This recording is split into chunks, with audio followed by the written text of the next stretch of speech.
We've spent so long looking over our shoulders that we forgot what it feels like to just be. These are the 5 quiet signs, the ones that show our nervous system is finally coming home to us. For so many of us, our bodies have been stuck in survival mode for so long that high alert has actually become our default setting. We're used to the racing heart, the shallow breath, and that constant scanning of every room for potential threats, right? We often wait for a massive, life-changing epiphany to tell us we're finally okay, but honestly, that's rarely how the nervous system works. True healing doesn't usually shout. It whispers. It's found in the tiny, almost invisible shifts in how we move through the world. We aren't looking for a total transformation overnight. We're just looking for those silent moments where the background noise of anxiety finally starts to fade into something manageable. We need to realize that coming home to ourselves, well, it's a gradual process of reclaiming our sense of peace, one small breath at a time. But as we explore these signs together, keep in mind that the journey, it isn't always linear. In fact, one of the most profound indicators that our nervous system is finally healing can actually feel quite wrong or even scary when it first shows up.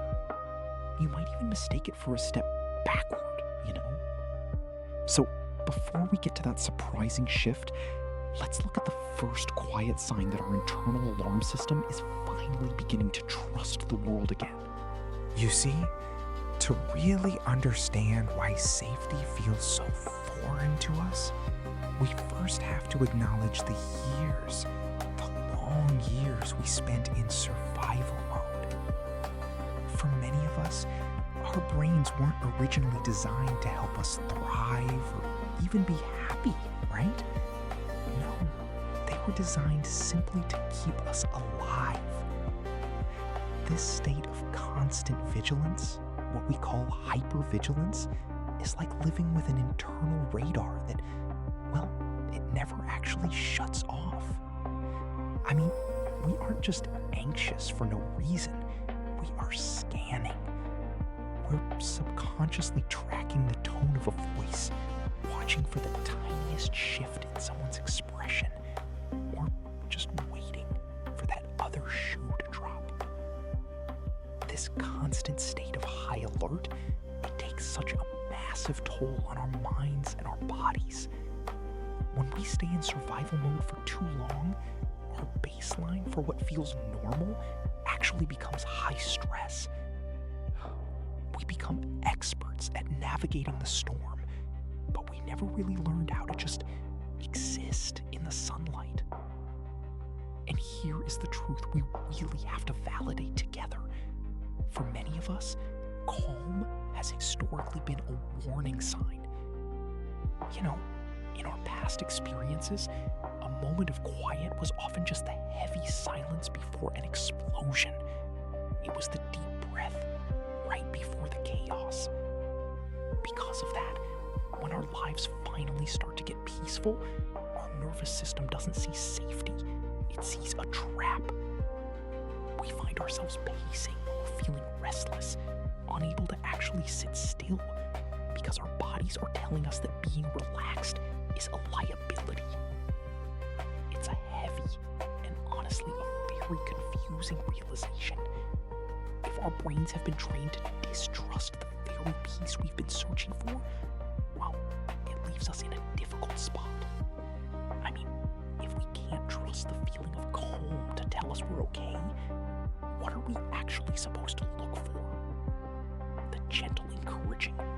The answer, it lies in the subtle, almost invisible shifts in our daily behavior. So let's look at the first sign that the walls we built are finally starting to come down. This brings us to what we call the Great Paradox.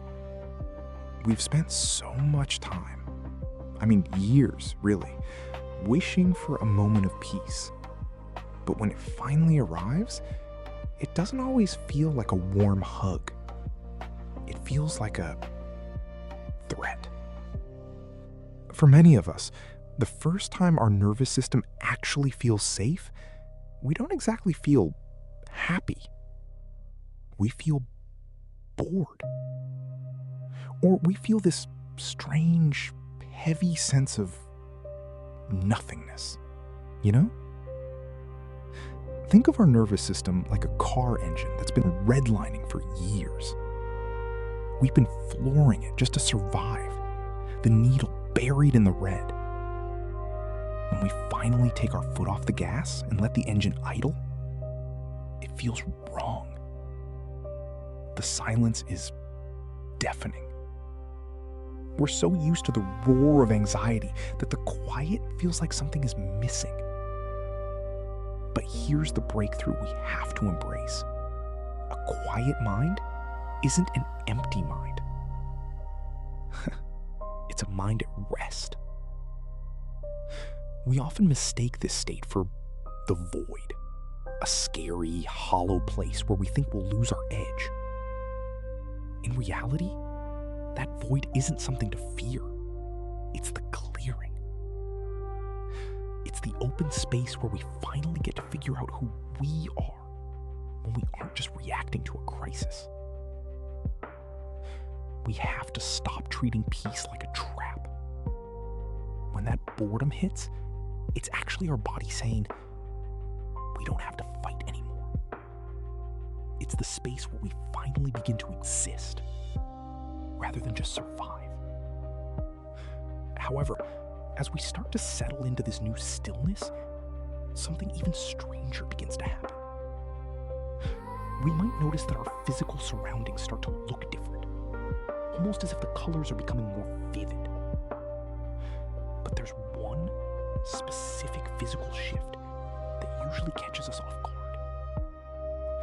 And if we don't know what to look for, we might mistake it for a sign that something is terribly wrong. That strange sensation is actually our body finally letting go of its armor. You see, it's the feeling of a jaw that isn't clenched for the first time in years, or a breath that finally reaches the belly instead of staying trapped in the chest. To help us stay in this new space of safety, well, we move into 4 gentle steps of regulation that we can practice together. First, we start what we call glimmer hunting. For so long, right, our brains have been wired to scan for triggers and threats. Now, we're training ourselves to scan for the opposite, small, microscopic moments where we feel just 1% more relaxed. Maybe it's the weight of a soft blanket, the warmth of a morning coffee, or the sound of the wind outside. We aren't looking for a massive breakthrough. Honestly, we're just noticing the tiny, quiet evidence that we are okay. Second, we have to address that familiar itchy feeling. That something must be wrong because it's finally quiet. In the past, silence meant the calm before a storm. So when that "it's too quiet" anxiety kicks in, we gently name it for what it is. We tell ourselves, we are safe enough to be bored right now. It's a powerful shift in perspective, really. We're teaching our system that peace isn't a red flag. It's the destination we've been working toward. Third, we prioritize low dopamine mornings. Most of us are used to waking up and immediately hitting our nervous systems with digital noise, news, social media, or a flood of emails. This keeps us in a state of high alert.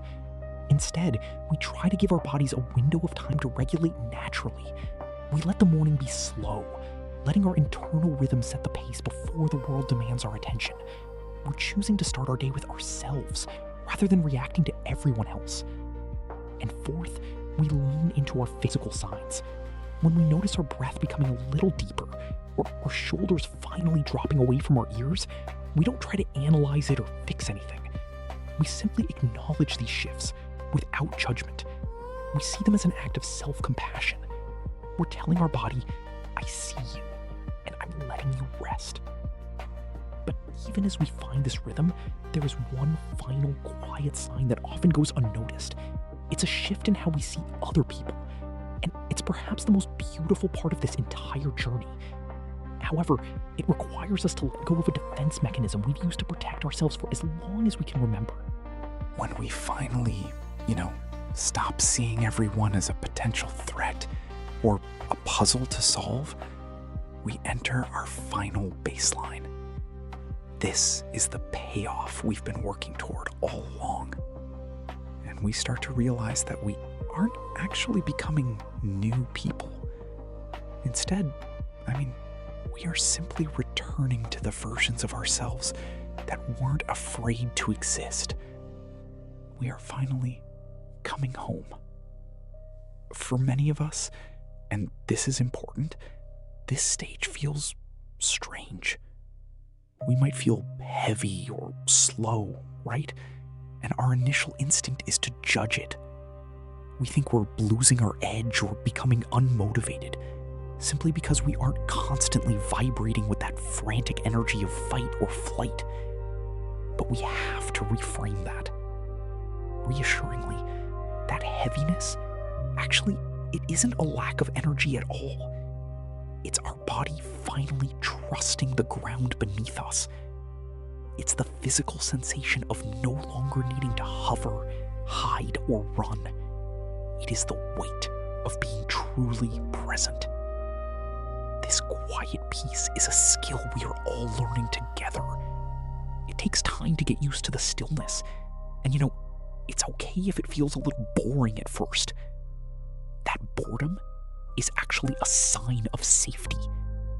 It is where our deepest healing happens, and where our true creativity finally begins to breathe.